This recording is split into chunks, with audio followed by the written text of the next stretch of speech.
राधानगरी तालुक्यातील चक्रेश्वरवाडी इथले बांधकाम व्यावसायिक स्वप्नील शिवाजी भांदिगरे हे आपल्या भावासोबत गुणाळीतून जेवण करून परत येत होते.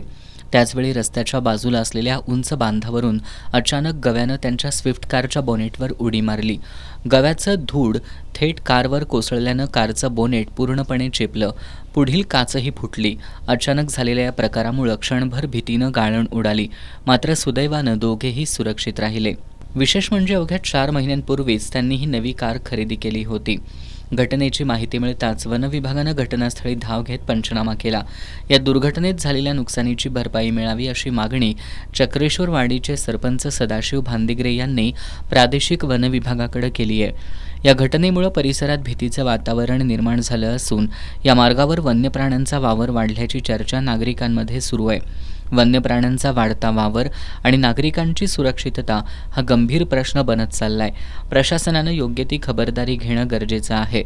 एस न्यूजसाठी नामदेव कुसाळे.